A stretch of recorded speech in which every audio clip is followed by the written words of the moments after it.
Hello and welcome students, আশা করি তোমরা সকলেই খুব ভালো আছো। জ্ঞানজ্যোতি কোচিং সেন্টার পক্ষ থেকে তোমাদের সবাইকে আরেকবার স্বাগত। তো আমি মীরা ম্যাম, আমি আজ তোমাদের তোমরা যারা যারা বাঁকুড়া ইউনিভার্সিটি আন্ডারে পড়ছো, তোমাদের থার্ড সেম মেজর আর মাইনর বেঙ্গলি যে পেপার সিলেবাস রয়েছে, সেই সিলেবাসের থেকে আর যেই বিষয়টি নিয়ে আমি তোমাদের সঙ্গে আলোচনা করব সেটা তোমরা স্ক্রিনে দেখতেই পারছো। এখানে যে টপিকটা দেওয়া আছে সম্পূর্ণ টপিকটা কিন্তু বলে দেওয়া হয়নি, আমি মুখে বলে দিচ্ছি টপিকটা তোমাদের কি আছে।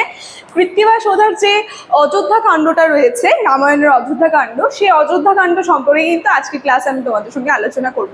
এটা তোমরা হেডলাইনে লিখে নেবে, ঠিক আছে? এটা আজকে ক্লাসের কিন্তু আলোচনার টপিক। দেখো, তবে আলোচনাটি শুরু করার পূর্বে তোমাদের সঙ্গে একটা খুবই গুরুত্বপূর্ণ ইনফরমেশন আমি আগে জানিয়ে দিয়ে যাই।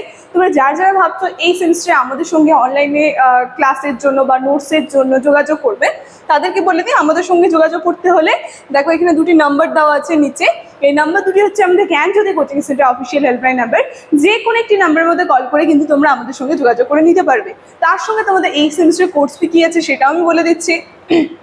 বাঁকুড়া ইউনিভার্সিটির আন্ডারে যারা যারা রয়েছে, থার্ড সেমের কোর্স ফি রাখা হয়েছে 599, ঠিক আছে? তো যারা ভাবছো আমাদের সঙ্গে যোগাযোগ করবে, যে কোনো একটি নাম্বারের মধ্যে কল করে নিয়ে কিন্তু খুব তাড়াতাড়ি আমাদের সঙ্গে যুক্ত হয়ে যেতে পারবে, ঠিক আছে? দেখো, তাহলে আলোচনার বিষয়ে আমি চলে যাচ্ছি। প্রথমে বলেছি আজকে আমার আলোচনার বিষয় হচ্ছে কৃত্তিবাস ওঝার যে অযোধ্যা কাণ্ডটা যে রয়েছে রামায়ণে, সেই অযোধ্যা কাণ্ড সম্পর্কে কিন্তু আজকে ক্লাসে আমি তোমাদের সঙ্গে আলোচনা করবো। তোমাদের সিলেবাসের মধ্যে দুটা রয়েছে, ঠিক আছে? সে একটা অযোধ্যা কাণ্ড যেটা রয়েছে সেই অংশটা নিয়ে আমি আজকে আলোচনা করছি। সেটা হচ্ছে কি বলছে দেখো, কৃত্তিবাস ওঝার অযোধ্যা কাণ্ড যে রয়েছে এটা কৃত্তিবাসী রামায়ণের একটি অংশ। আমরা দেখবো কৃত্তিবাস ওঝা যে রয়েছে তিনি অযোধ্যা কাণ্ড যে লিখেছেন, এটা রামায়ণের একটা অংশের মধ্যে পড়ে। দুটি অংশে কিন্তু ভাগ করা হয়েছে সেই রামায়ণটাকে।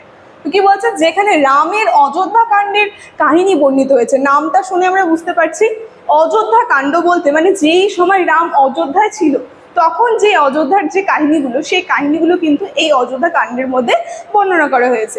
দেখো কি বলছে, এই অংশটির মূল বাল্মীকি রামায়ণের অনুসরণ করে রচিত হলেও কৃত্তিবাস ওঝা এতে নিজস্ব কল্পনার লোককথা মিশ্রিত করেছে। আমরা শুনেছি বাল্মীকি রামায়ণ যে রচনা করেছিলেন, সেই বাল্মীকি রামায়ণের রচনায় এই অযোধ্যা কাণ্ডের মধ্যে কিন্তু পড়ে। সেখান থেকে নামকরণ করলেও তিনি কিন্তু নিজের যে ব্যক্তিগত কাল্পনিক বিষয়গুলো রয়েছে সেগুলো কিন্তু এর মধ্যে আলোচনায় তুলে ধরেছিলেন। তাও কি বলছে, যা এটিকে একটি মৌলিক আর বাংলার নিজস্ব সম্পদ হিসেবে তৈরি করেছে। আর এটি পয়ার ছন্দে রচিত একটি পাঁচালী। আমরা দেখবো এই যে কৃত্তিবাসী ওঝার যে অযোধ্যা কাণ্ড রয়েছে, অযোধ্যা কাণ্ড আর একটা রয়েছে লঙ্কা কাণ্ড, এই অযোধ্যা কাণ্ডের মধ্যে কিন্তু তিনি যে লিখেছে এই রামায়ণটা, এটা পুরো একটা পাঁচালীর ছন্দে কিন্তু তিনি লিখেছেন।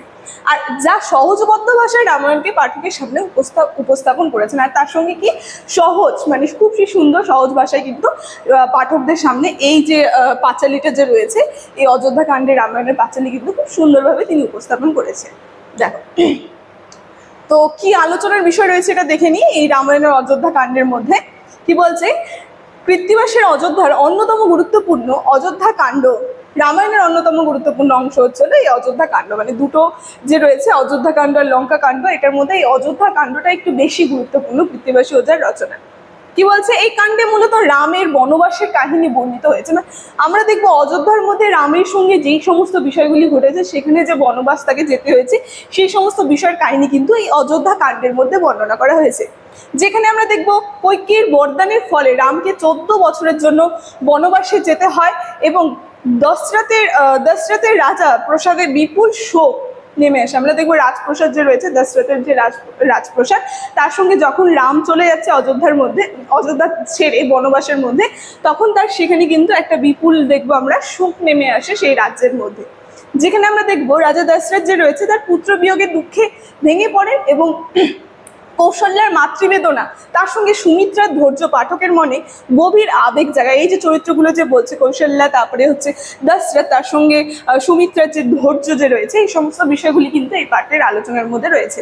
যেখানে আমরা দেখবো রামচন্দ্র তার পিতার আজ্ঞাবশত পুত্ররূপে বনবাস গ্রহণ করেন এবং সীতা স্বামীর অনুগত ধর্মরূপে তাকে কিন্তু অনুসরণ করে এবং লক্ষণ ভাতৃভক্তি উদাহরণ স্থাপন করেন। মানে আমরা দেখব তিনি যখন চলে যান, মানে বনবাসে যখন চলে যান, সেই সময় তার স্ত্রী সবার প্রথমে তার সঙ্গে কিন্তু যান। তার সঙ্গে ভাতৃপ্রেম মানে ভাইয়ের যে একটা প্রেম, সেই ভক্তি দ্বারা আমরা দেখব তার ভাইও কিন্তু তার সাথে থাকেন সেই সময়। তারপরে কি বলছে, এইভাবে রাম, সীতা, লক্ষণ অযোধ্যা ত্যাগ করে অন্যতম ত্যাগ করার কাব্যে অন্যতম হৃদয়স্পর্শী অধ্যায় কিন্তু হয়ে ওঠে। মানে তারা তিনজন যে অযোধ্যা ত্যাগ করে চলে যান একসঙ্গে, এটা কিন্তু একটা বিশেষ মানে গুরুত্বপূর্ণ একটা কাণ্ড, এই কাণ্ডটার মধ্যে আলোচনার বিষয় হয়ে ওঠে। ঠিক আছে, দেখো তারপর কি বলছে, এই কাণ্ডে ভরতের ভূমিকা বিশেষভাবে উল্লেখযোগ্য। আমরা দেখবো রাজা ভরত যে রয়েছে এই অযোধ্যা কাণ্ডের মধ্যে গুরুত্বপূর্ণ একটা চরিত্র যদি আমরা বলি, সেটা হচ্ছে ভরত। যেখানে বলা যাচ্ছে তিনি মাতার ষড়যন্ত্রের বিরুদ্ধে অবস্থান নিয়ে রামের অনুপস্থিতিতে কি করেন, সিংহাসন গ্রহণের অস্বীকৃতি জানান এবং বরং রামের খড়মকে সিংহাসনে প্রতিষ্ঠা করে অযোধ্যা শাসন করে। এটা আমরা শুনেছি। রাজা ভরত যে রয়েছে যখন চলে যান সেই সিংহাসনে কিন্তু তিনি বসেন না, সেই সিংহাসনে তার সঙ্গে যে রামের যে খড়ম যে রয়েছে সেই খড়ম সিংহাসনে বসে কিন্তু একটা পূজা দেয়, মানে রামের প্রতি তার যে সম্মান সেই সম্মান কিন্তু উপস্থাপন করে।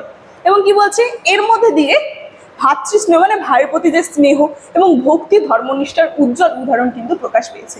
তো মূল্যায়নে আমরা কি বলতে পারি, এই অযোধ্যা কাণ্ডের মধ্যে কি বলছে, কৃত্তিবাসের এই অযোধ্যা আঞ্চলিক ভাষা, সহজ রীতি এবং বাঙালির আবেগ ভরিয়ে তুলেছিলেন। তার সঙ্গে অযোধ্যা কাণ্ডে শুধু বনবাস নয়, পারিবারিক স্নেহ, ভ্রাতৃত্ববোধ, ভক্তি, ধর্মনিষ্ঠা সমানভাবে কিন্তু প্রতিফলিত হয়েছে। মানে বিভিন্ন যে ভক্তি তার সঙ্গে ধর্মনিষ্ঠায় সমস্ত বিষয় কিন্তু সমানভাবে আর কি প্রতিফলিত হয়েছে। তাই এই কাণ্ড বাঙালির কাছে কেবল মহাকাব্য নয়, আত্মীয়তা আর নৈতিকতার একটা জীবন্ত দলিল কিন্তু বলা হয় এই কৃত্তিবাসী ওঝার রামায়ণের অযোধ্যা কাণ্ডটা। ঠিক আছে, আজকে ক্লাসে এতটুকুনি আমার আলোচনা ছিল, ইনফরমেশন নিয়ে আমি শুরুতে আলোচনা করে দিয়েছি। আজকের আলোচনার বিষয় এখানে রাখছি। ভিডিওটি শুরু থেকে শেষ অবধি দেখার জন্য থ্যাংক ইউ।